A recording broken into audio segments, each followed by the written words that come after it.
Paris. Winter of 1901. The city, known for its cafes, poetry, and bustling markets, had fallen under a quiet, suffocating blanket of snow. Gas lamps flickered weakly in the early morning fog, casting halos of pale light onto the cobblestone streets. The Seine moved sluggishly, its icy surface reflecting the dim gray sky. In a cramped apartment on Rue de la Fontaine, the air was heavy with the scent of burning coal and something else, the unmistakable stillness of death. Henri Delacroix, once a spirited clockmaker whose intricate timepieces had adorned the homes of Parisian elites, lay motionless on his bed. His workshop below, usually alive with the soft ticking of dozens of clocks, had been silent for days. Henri was 45 years old, but looked older. The last months had hollowed his cheeks, sharpened his jawline, and dimmed the light in his blue-gray eyes. Friends noticed he had been absent from the cafe gatherings he loved, no longer leaning over chessboards with his signature smirk. Some assumed illness, others whispered darker possibilities. On the morning of January 3rd, the local physician, Dr. François Bellamy, climbed the narrow staircase to Henri's apartment. Bellamy had been summoned by Henri's neighbor, Madame Rousseau, who claimed she hadn't seen the clockmaker leave his home in 3 days. When Bellamy entered the dim bedroom, he found Henri lying flat, his hands resting loosely at his sides. The small window let in only a thin strip of light, barely illuminating the frost clinging to the glass. Bellamy's examination was swift. No heartbeat, no breath, skin cold to the touch. He listened longer than most would, pressing his ear close to Henri's chest, but the result seemed certain. "C'est fini," he murmured. "It is finished." He signed the death certificate within the hour. Cause of death: cardiac arrest. Word spread quickly through the neighborhood. Henri's younger brother Charles arrived shortly after, his face pale from the cold and the shock. He stayed in the apartment for hours, sitting beside Henri, occasionally reaching out as if expecting his brother to stir. But the body remained still. By mid-afternoon, funeral arrangements had begun. In those days, it was common for funerals to be held within 24 hours, especially in winter when the cold made preservation easier. Henri's coffin, a simple dark oak box with brass handles, was ordered from a local carpenter. The Church of Saint-Michel, just 3 streets away, agreed to hold the service the following morning. Yet, not everyone was convinced of Henri's passing.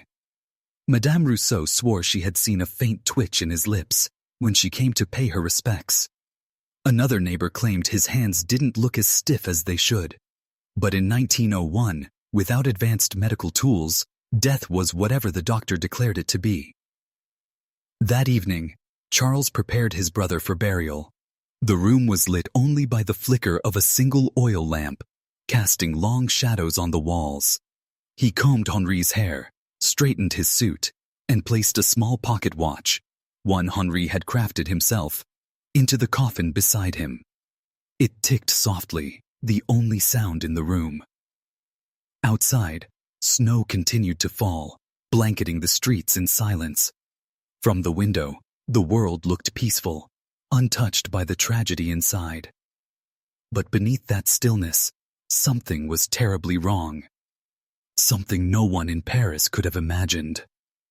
Henri's eyes, closed now for what was believed to be eternity, hid a truth that would soon shock every soul in the city. The morning of January 4th arrived draped in a heavy, wet fog that clung to every stone and iron gate in the city.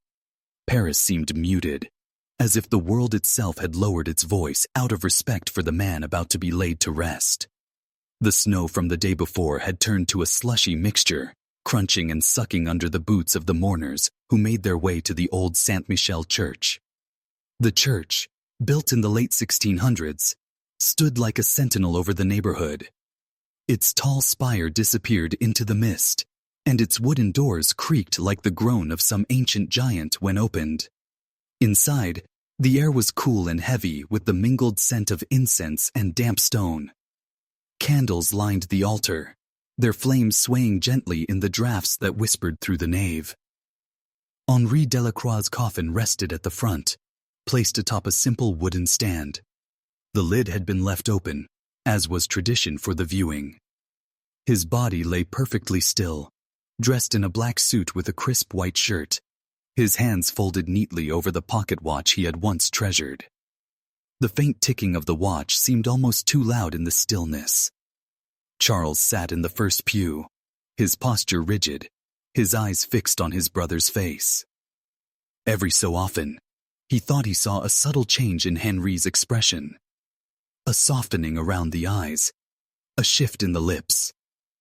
But grief is a trickster, capable of conjuring hope where there is none, and Charles forced himself to look away. The pews filled quickly. Friends from the clockmaking guild whispered quietly, recalling Henri's precise craftsmanship. Madame Rousseau arrived, leaning on her cane, her sharp eyes scanning the coffin as though searching for something only she could see. She muttered to the woman beside her, "He looks different. Warmer somehow." The woman shook her head. "It's just the mortician's work, madame. You're imagining things." The priest, Father Lucien, entered from a side door, his black robes brushing against the cold stone floor. He began the service with a deep, resonant voice that filled the high ceilings.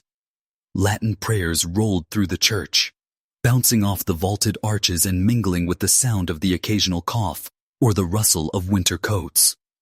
Outside, the fog thickened, pressing against the stained glass windows until the colors within seemed dimmer, as if the world itself was being smothered. Inside, the flicker of the candles seemed to fight against the encroaching gloom. Midway through the service, Charles leaned forward, resting his hands on his knees. Something in the coffin had caught his attention. He swore he had seen the faintest twitch of Henri's right index finger. He froze, holding his breath, staring at the still hands clasped over the watch. Seconds passed. Nothing. The sound of the priest's voice faded into the background, replaced by the hammering of Charles's heartbeat in his ears. A few rows back, Madame Rousseau's eyes narrowed. She wasn't imagining it. She had seen the corner of Henri's mouth quiver. She gripped her cane tightly but said nothing, afraid that speaking would somehow make her the fool. As the service neared its end, Father Lucien moved closer to the coffin for the final blessing. He dipped the aspergillum, the small silver holy water sprinkler, into a brass bowl and shook droplets over Henri's still form. A bead of water landed on Henri's cheek, tracing a slow path down toward his jaw. Charles's eyes widened. For a heartbeat, he could have sworn that cheek had tensed, ever so slightly, at the touch of the cold water. The priest began the last prayer, his voice a low, steady chant in Latin. The mourners bowed their heads. The air in the church seemed to grow colder, the flickering candles casting longer shadows that reached toward the coffin, and then it began so subtly that many in the church didn't notice at first. Henri's eyelids, which had been shut tightly since the previous morning, fluttered, just once, a twitch so small it might have been the flicker of a candle casting a trick of the light. Charles, sitting closest to the coffin, caught it in the corner of his eye and straightened in his seat. He stared hard, unsure if his mind was simply rebelling against the finality of death. Then it happened again. This time, both eyelids trembled before slowly, impossibly, opening. Henri's eyes, dull and glassy yet undeniably alive, scanned the space above him. They were slow, as though fighting through molasses, but deliberate. Charles's breath caught in his throat. His chair scraped loudly against the stone floor as he stood, drawing the gaze of the mourners around him. "Henri?" The word came out barely above a whisper, but in the silence of the church, it carried. The priest faltered mid-prayer, his voice tapering into stunned silence. Heads lifted, all eyes turned to the coffin. Henri's chest rose, shallow but unmistakably a breath, then another. For a moment the church was frozen in time. It was Madame Rousseau who broke the stillness, her cane clattering to the ground as she gasped, "Mon Dieu! He's alive!" The reaction was instant. A wave of murmurs surged through the congregation, quickly turning into panicked shouts. Someone stumbled backward into a pew. Another woman fainted, her hat rolling down the aisle. A man dropped a candle, sending molten wax splattering across the cold stones. Henri's lips moved. At first, no sound came out, but Charles leaned forward, straining to hear. A faint rasp finally escaped. "Cold." Father Lucien backed away from the coffin, gripping his crucifix so tightly his knuckles whitened. This is not possible," he muttered, his voice trembling. Two men from the Clockmakers Guild rushed forward, trying to lift Henri from the coffin. His body felt stiff, heavy, but there was warmth in his skin now. Undeniable warmth. They propped him up slightly, and his head lolled to one side, his eyes meeting Charles's. The look in them was pleading, desperate, as if he knew he had only moments to make himself understood. "Help me." The words were barely audible, rasped through lips that had been silent for more than a day. But the revival was fleeting. Henri's breathing began to falter almost immediately. Each inhale was shallower than the last, his lips paling, his eyes fluttering again, not in awakening this time, but in exhaustion. Charles gripped his brother's hand. "Stay with me. Henri, you're going to be all right." Henri shook his head faintly. His gaze darted toward the back of the church, toward the large wooden doors. Charles followed his eyes, but saw nothing out of the ordinary. Just fog swirling in through the narrow gap where the doors didn't quite meet. "What is it? Henri, tell me." Henri's mouth opened, but whatever word he meant to speak was lost to a choking gasp. His body jerked once, twice, and then fell still. The warmth that had returned to his skin drained away in seconds, leaving only the cold pallor of death. The men holding him looked to Charles, uncertain. "Is he—" one began, but the unfinished question hung in the air. Charles pressed his fingers to Henri's neck, hoping against hope to find a pulse. There was nothing. This time the priest did not rush to declare him gone. The entire congregation stood in stunned silence, many too afraid to approach, some whispering prayers, others whispering the word miracle, and still others the word curse. The tick of Henri's pocket watch, still nestled in his folded hands, echoed in the silence like the heartbeat he no longer had. The church was never so loud and yet so eerily silent, loud in its chaos. Whispers, hurried footsteps, the occasional sob, and silent in the way every sound seemed to be swallowed by the ancient stone walls.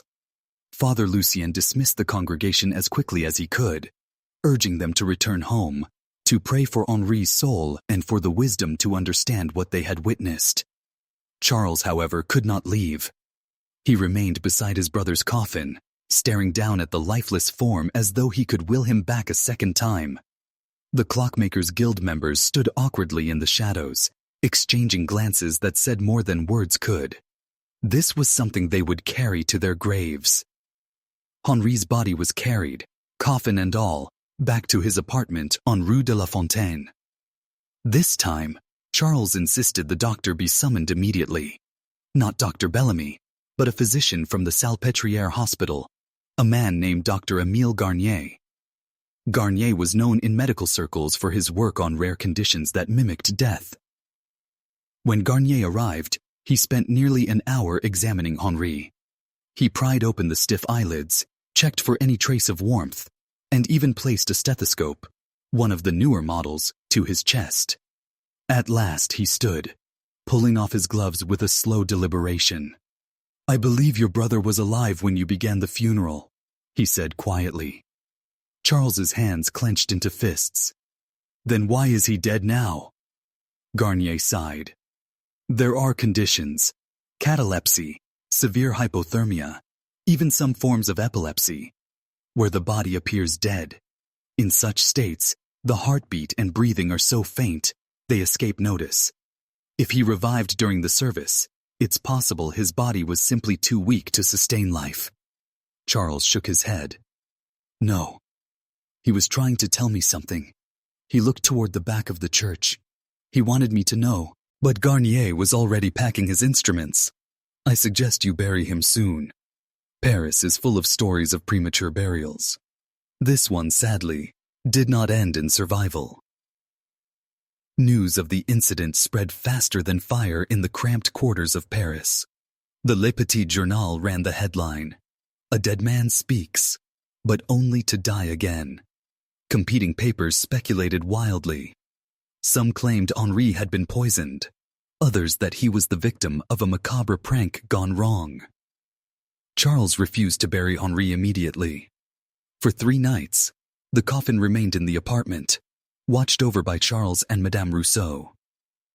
On the 2nd night, Charles swore he heard a faint tapping, a sound like fingernails brushing wood. He tore the lid open, only to find Henri still and cold.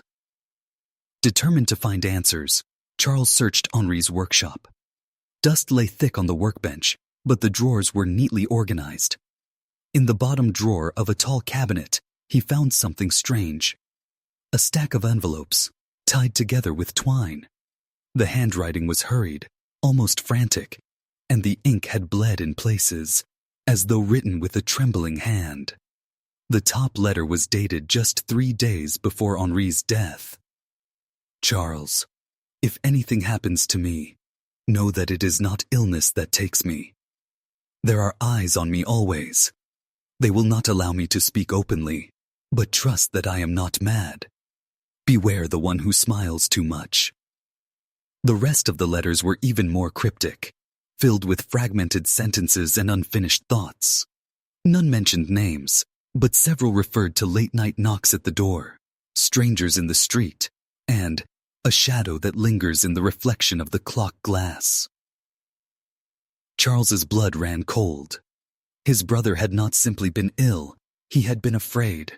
Henri's second burial took place on a gray Thursday morning, under a sky that seemed reluctant to let the sun through.